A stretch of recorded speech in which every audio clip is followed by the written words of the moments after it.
my great pleasure to welcome you as the country manager to the inauguration of the new premises of Sika Tanzania.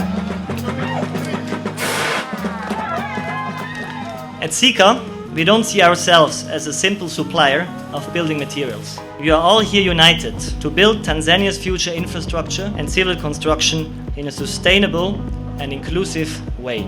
The Swiss-Tanzanian partnership has had a number of remarkable achievements over the last 4 decades, contributing to improving the lives of millions of Tanzanians, with a total investment of more than $1 billion into various development projects.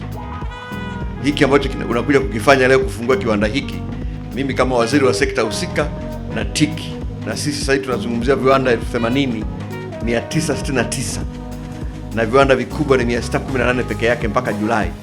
Kwa uzinduzi wako wa leo hii, naenda kubadilisha takwimu zangu kwamba viwanda vikubwa vipo 619.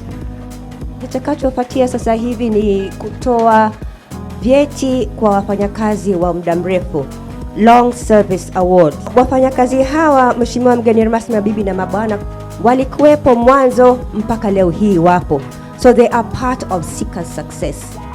Serikali imeamua kuvutia na itaendelea kuvutia wawekezaji wengi kwenye viwanda na maeneo mengine kwa kujenga mazingira wezeshi kwa wawekezaji wa kutoka maeneo yote ndani ya nchi, lakini pia nje ya nchi.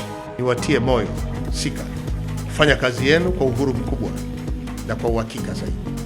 Niwatakie kila laheri kwenye uzalishaji, pate faida kubwa zaidi, ukuaji wa uchumi wetu, na nyie pia mchango wenu uko pamoja na sisi. Baada ya kusema hayo, Mungu ibariki Tanzania, Mungu ibariki Sika, na ushukuru kwa kunisikiliza. Asante sana.